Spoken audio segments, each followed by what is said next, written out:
La révélation de la dernière Comic-Con a été un véritable choc. À chaud, personnellement, j'ai eu un mal fou à comprendre ce move, considérant que c'était un aveu d'échec comme beaucoup. Même vous, vous étiez totalement partagé, la preuve avec ce sondage fait sur Instagram, où personne ne sait vraiment comment se positionner. On aime tous Robert Downey Jr., on le considère tous comme un excellent acteur, mais comment le faire changer de personnage? Pourquoi Marvel prendrait ce risque? Et que fait-on de l'existant? C'est la question qu'on se pose tous. Et moi-même, à chaud, j'ai réagi de manière extrêmement véhémente. Pour des gogoles. Mais je vais vous dire, mon job à moi, c'est pas tant de réagir, mais de prendre le temps, de connecter tous les points entre eux et de déceler ce qui n'a pas été dit. Car dans cette vidéo, je vais prendre le contre-pied total de ma dernière vidéo et revenir à ma spécialité, la théorie. Alors installez-vous confortablement, car je vais vous expliquer pourquoi le cast de Robert Downey Jr. est le meilleur choix du MCU depuis sa création. Puisqu'il ne va pas simplement nous donner des films gigantesques, mais je pense que contrairement à ce que j'ai dit auparavant, il va sublimer Kang et Loki. Bonjour à tous, je suis Kevin Buckhart, le théoricien préféré du youtubeur en colère Kevin Buckhart. Et aujourd'hui, nous allons supprimer toute peur qui mène au côté obscur, pour ne mettre qu'une analyse froide et complète de cette annonce incroyable. Je vous préviens, après avoir vu cette vidéo, vous ne pourrez plus attendre la suite du MCU. On entre dans la spoiler zone multiverselle de tous les dangers, générique.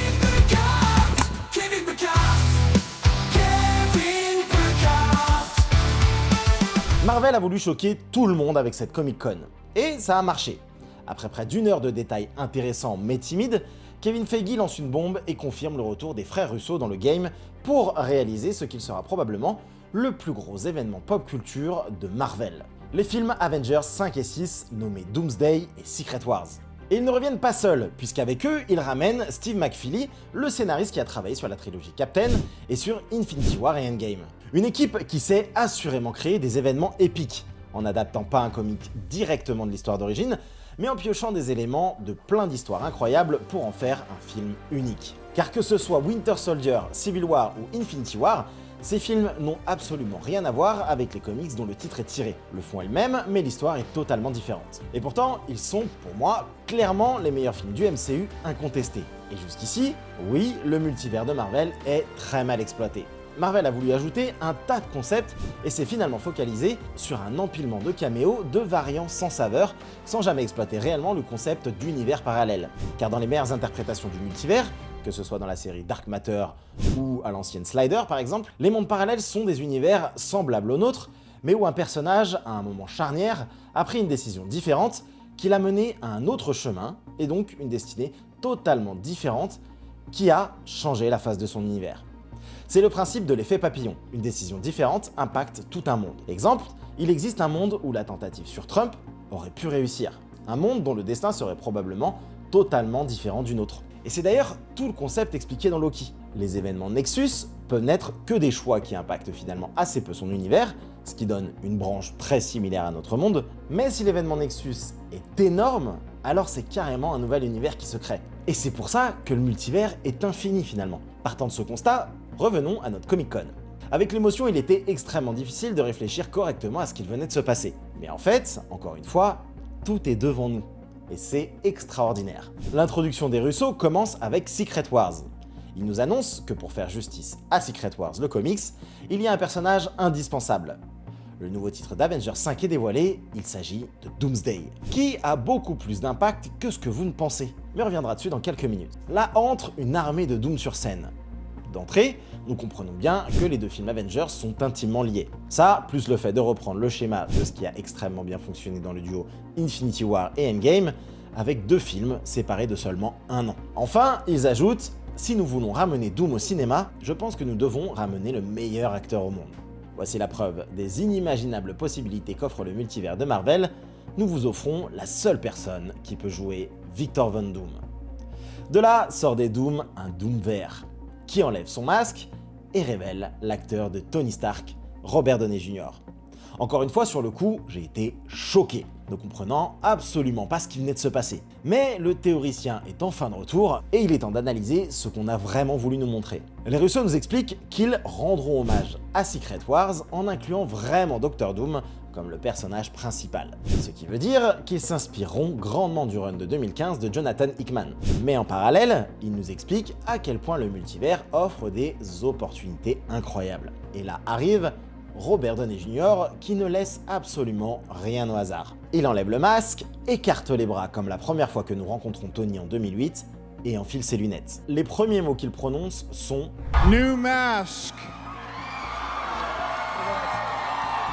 Same task. » Nouveau masque, même quête. Et c'est comme ça que, comme je vous le disais, tout est devant nous. Ils viennent de nous dire qui est ce Dr Doom. Certes, RDJ est habillé en Doom. Certes, les Russo ont annoncé qu'il serait Victor Von Doom, mais tout dans ce qu'a fait Robert Downey Jr. pendant ce reveal nous montre, selon moi, qu'il est sous le masque un variant de Tony Stark. Et j'en suis aujourd'hui convaincu. Les bras écartés, représentant clairement ce moment d'Iron Man 1. Les lunettes de soleil dès le masque enlevé. Et surtout cette phrase, nouveau masque, même quête.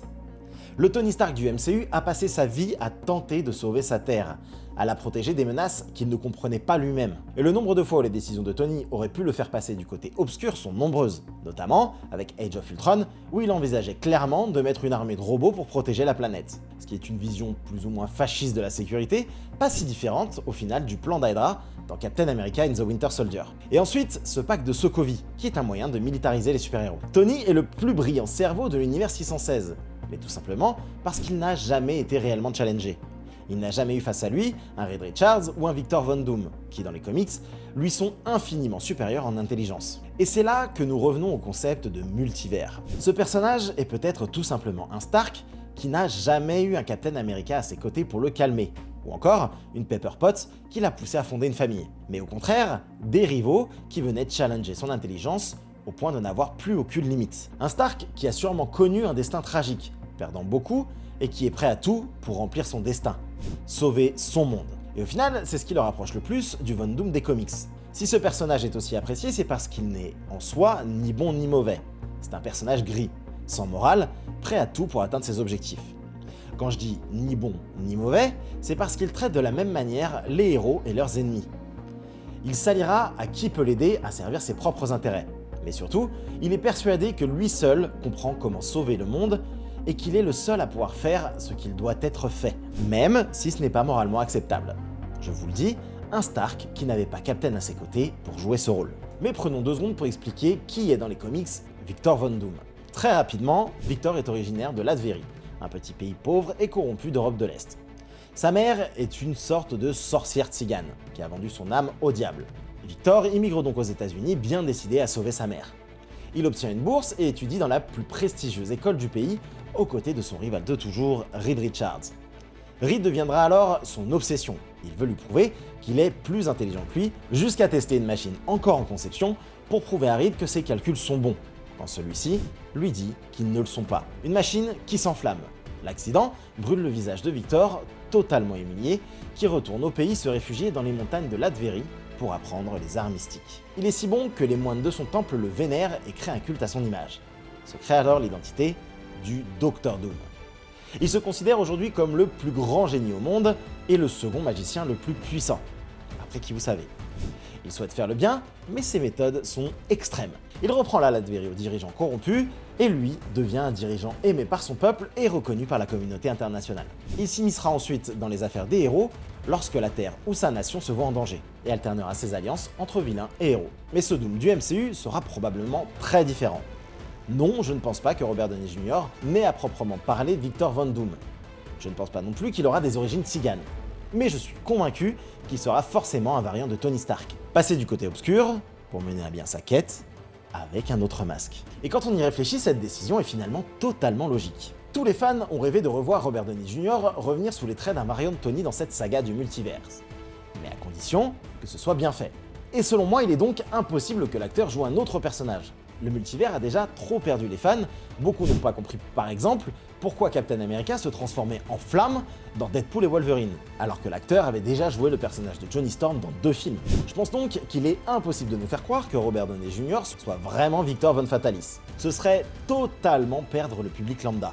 Alors qu'assumer qu'il s'agit d'un variant de Tony Stark différent tout point au héros qu'on connaît, a beaucoup plus de sens et crée une attache instantanée au public pour lui. Et Marvel nous propose un tableau où nous, le public, mais aussi les Avengers du 616, vont découvrir le variant du plus grand héros sur Terre dans des retrouvailles plus que troublantes. Imaginez ne serait-ce que pour Peter, qui découvre Tony Stark sous le masque avec un simple Monsieur Stark, car jusqu'ici les variants n'ont été utilisés quasiment que pour faire du fanservice dans un freak show sans saveur. Et c'est cool de voir les autres Spidey, ok, plein de Deadpool et des Loki, oui, génial. Mais au final, les seuls variants qui sont vraiment intéressants sont ceux de Strange. Lui aussi a longtemps flirté entre faire des choix de héros et faire le bon choix, mais de manière douteuse. Et nous voyons que tous ces variants ont finalement opté pour faire le choix difficile, quitte à tout perdre. Et quand je dis tous, c'est tous. Que ce soit Defender Strange, prêt à sacrifier America Chavez pour prendre ses pouvoirs, le Strange 838 qui a utilisé le Darkhold pour vaincre Thanos, quitte à créer des incursions, et le Dark Strange qui a carrément détruit son univers en prenant les mauvaises décisions. Et même le nôtre est désormais maudit par le Darkhold. Bref, maintenant qu'on a dit tout ça, qu'est-ce que ça change pour le déroulement de la saga? Car oui, pour moi, la saga est pour le moment un échec, ça je ne le retire pas. Mais je pense que contrairement à ce que j'ai dit, et oui, je retourne ma veste, je l'assume, ils ne vont pas annuler le passé, mais simplement modifier le futur. J'étais choqué qu'il n'ait rien dit à propos de Kang. Et d'ailleurs, qu'il n'ait absolument rien montré de la phase 6 que nous attendions tous. Et en fait, après coup, c'est encore une fois logique. Leur but était de casser Internet avec cette annonce. Tout ce qu'ils auraient pu annoncer autour était tout simplement inutile, puisqu'on voit bien que les annonces sur les 3 autres films, tout le monde s'en fout, et que ça a même carrément évincé Deadpool et Wolverine. Je pense donc qu'une fois que tout le monde aura digéré cette info, Disney va revenir lors de la D23 annoncer concrètement ce qui va se passer en annonçant la phase 6 au complet. Du moins je l'espère. Et oui, rien n'a été annoncé pour Kang. À chaud, j'en ai déduit qu'on supprimait tout simplement sa présence. Mais en fait, en y réfléchissant, pas du tout. Si rien n'a été annoncé, c'est qu'au final, rien ne change. Kang est aujourd'hui toujours la menace principale du multivers. Et je pense qu'il fera toujours partie des prochains projets, voire qu'il sera une part importante du film Doomsday. Car oui, le titre Doomsday fait évidemment référence à Doom. Mais surtout, en anglais, ce terme désigne le jugement dernier, ou la fin du monde. Et c'est exactement ce qu'il se passera dans cet Avengers 5. Je vous le disais, Doomsday et Secret Wars vont fonctionner en 2 parties. Je pense que ce qui rend très intéressant ce Doom, c'est qu'il va être exactement ce qu'il est dans les comics. Un personnage à la morale changeante, qui ne suit que son propre agenda, et qui est prêt à sauver son univers et le multivers, qu'importe le prix. Il sera donc probablement un allié de poids des Avengers du 616, qui le verront comme Tony, l'être qui a sauvé l'univers de Thanos, mais qui les trahira à la fin du film en prenant une décision presque impossible à comprendre pour les héros lors de la fin du multivers et du Doomsday. C'est d'ailleurs exactement ce qu'il se passe dans les événements de Times Run Out, qui est le run dans les comics qui précède Secret Wars, où chaque univers lutte pour sa survie, et où Doom opère en secret pour voler le pouvoir des Beyonders et sauver un bout de chaque univers alors que le multivers disparaît. Il crée alors le Battle World en devenant son roi-dieu. D'ailleurs, ce qui me fait dire qu'il ne sera pas un méchant d'entrée, c'est la scène post-crédit qui avait été annoncée par Sean Levy, le réalisateur de Deadpool et Wolverine, et qui selon lui devait tous nous faire péter notre crâne. Comme vous le savez, nous n'avons eu au final qu'une scène très rigolote, mais qui ne change pas grand chose. Or, des fuites nous disent qu'à la base cette scène devait nous montrer une réunion secrète entre Robert Downey Jr. en tant que Doom, Charles Xavier et d'autres personnages qui eux pour le coup n'ont pas fuité. Tous discutant de la chute du multivers. Mais cette scène a été coupée au montage puisqu'apparemment elle ne fonctionnait pas. Et étant donné que ce reveal devait être grandiose, ils ont finalement choisi de le faire lors de la Comic Con. Bon, maintenant qu'on a dit tout ça, à quoi pourrait ressembler cette nouvelle direction et les films Avengers Doomsday et Secret Wars? Mais avant d'entrer dans les théories les plus folles, je vous invite à liker, mais surtout à vous abonner et à activer la cloche des notifications si ce que vous entendez vous plaît, puisque sur les prochains mois, on va théoriser un max là-dessus. C'est vraiment le meilleur moyen de me soutenir aujourd'hui, et vous êtes encore trop nombreux à regarder les vidéos sans être abonnés. C'est bon? C'est fait? Allez, il est temps de vraiment entrer dans la théorie, et pourquoi cette décision rend la suite extrêmement excitante les amis. Ce nouvel arc aura probablement pour inspiration Secret Wars, évidemment, Times Run Out comme je vous le disais, mais aussi, comme nous l'a dit l'Insider Cosmic Circus, Avengers Forever, qui est une gigantesque aventure où des héros de tout le multivers forment des Avengers multiversels contre Supreme Doom. Un Doom maléfique qui a vaincu et soumis tous les autres Dooms du multivers pour le conquérir. Et enfin, des runs tels que Infamous Iron Man ou le What If, Demon in an Armor, où Doom et Stark échangent plus ou moins leur rôle. Je vais pas m'attarder trop sur ces 2 derniers puisque ce n'est pas vraiment important. Sans oublier l'aventure de l'univers Ultimate Doomsday, où il est révélé que le grand méchant derrière le masque du Maker est en fait Reed Richards. Maker qui a un rôle primordial dans Secret Wars, puisqu'il est la version maléfique de Mr. Fantastic. Bref, je vous le disais, l'équipe autour des Russo n'a pas pour habitude de prendre un comics et le retranscrire tel quel au cinéma. Il faut donc s'attendre à être surpris. Mais voici aujourd'hui comment je théorise la chose, et évidemment c'est à prendre avec énormément de pincettes. Deadpool et Wolverine pourraient finalement être le véritable début à tout ça. Certes, No Way Home nous a introduit les variants de Spider-Man qu'on reverra pour ce final, et Multiverse of Madness, le fait que Strange de l'univers 616 est le personnage qui est au courant que le multivers est menacé. Mais le film Deadpool a simplifié au maximum le concept du multivers développé dans Loki, et y a ajouté un nouveau concept, le personnage ancré. Alors je sais, je viens de me contredire par rapport à mes anciennes vidéos. Mais c'est comme ça, j'avais besoin de processer tout ça les amis. Les 4 Fantastiques viennent donc d'un autre univers. Leur film va nous emmener, comme dans leurs comics, dans une exploration de l'espace, mais sûrement aussi du multivers. On le voit dès le trailer. Reed est conscient qu'il existe un multivers avec de nombreuses terres qui ressemblent à la leur. Et la menace Galactus est en approche. Une menace, disons-le, absolument impossible à vaincre pour eux. Il faut donc trouver une solution. Et celle-ci peut se trouver sur d'autres terres. Une aventure qui va sûrement mener à la menace du multivers, que ce soit Kang ou non. Et je pense que ce film nous mènera à un conseil multiversel pour faire face à cette menace. Possiblement avec Sir Reed Richards, Strange du 616, Charles Xavier de l'univers X-Men et Doctor Doom de son propre univers, qui je le rappelle est un variant de Stark et qui aura sûrement déjà vaincu de nombreux Kang, montrant la marche à suivre. Oui, il doit être badass, sinon ça marche pas. Ils seront en gros les nouveaux Illuminati, comme ceux présentés dans Doctor Strange and the Multiverse of Madness. Et c'est probablement l'histoire de Doomsday. Dans ce film, nous pourrions apprendre que ce Tony a vaincu le Docteur Doom de son monde pour lui prendre sa place.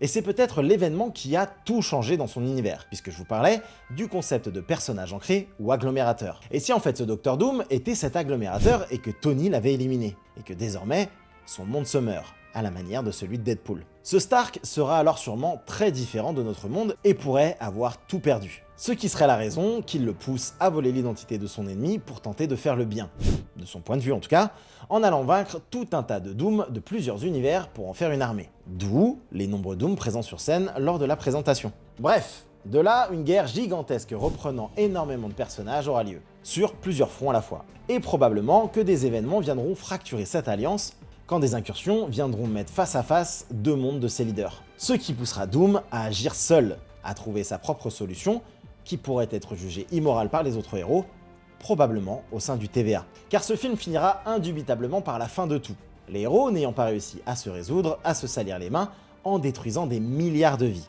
tout comme dans les comics. Loki, pendant ce temps-là, verra son œuvre disparaître. Son multivers n'a pas marché. Doom parviendra alors à sauver ce qu'il peut de cet univers en brouillant un maximum de mondes pour les envoyer dans le néant. Un néant qui deviendra son nouveau royaume, réussissant ce que Cassandra Nova n'a pas réussi, utilisant d'ailleurs probablement la même technologie. Et oui, finalement, vous voyez que Deadpool et Wolverine pourraient avoir un réel impact. Secret Wars verrait alors les rescapés du multivers créer une rébellion faite de nombreux variants de nos héros préférés dans ce nouveau monde.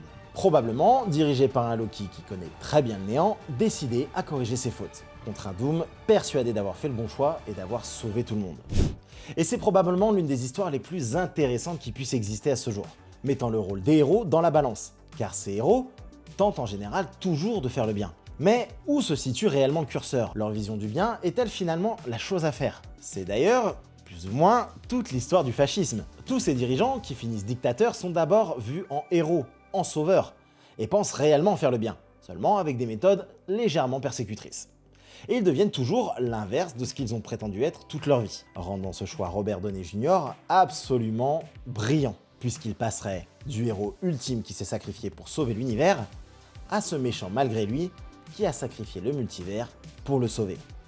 Et je pense que ça peut être l'aventure la plus épique de Marvel. Alors évidemment, tout ça n'est que théorie, et tout ne se passera sûrement pas comme ça, voire peut-être même rien ne se passera comme ça, j'en sais rien. Mais en vrai, je crois qu'ils savent réellement ce qu'ils font, et que c'est pour cette raison que les Russos ont décidé de revenir. Seulement désormais, la Comic-Con a fait oublier de nombreuses rumeurs de ces dernières semaines, qui bout à bout rendent ce scénario plausible. Par exemple, le fait que Marvel cherche à remplacer Kang, une rumeur lancée par RPK.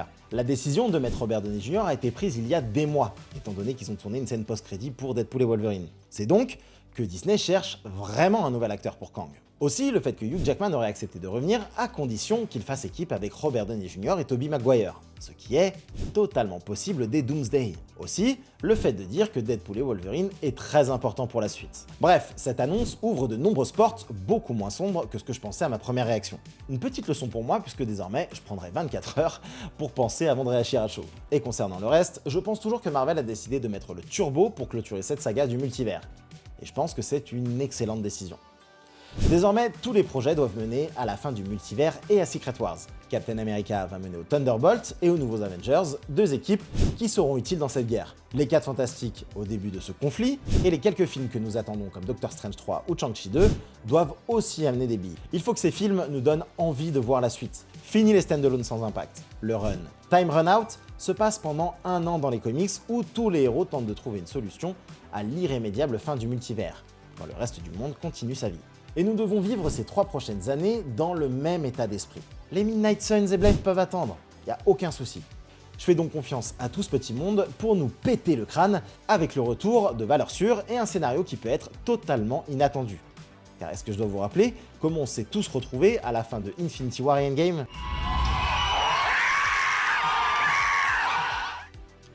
Sur le cul. Maintenant, une interrogation reste néanmoins. Verrons-nous un jour un véritable Victor Von Doom et pas un usurpateur? Et cette décision permet-elle de pouvoir continuer avec le personnage dans la suite du MCU post-Secret Wars? Pour ça, nous devons attendre pour le savoir. Alors dites-moi vous, est-ce que vous avez hâte? Mais surtout, si cette analyse vous a convaincu? Car clairement, je suis passé moi-même de la colère à l'excitation la plus totale.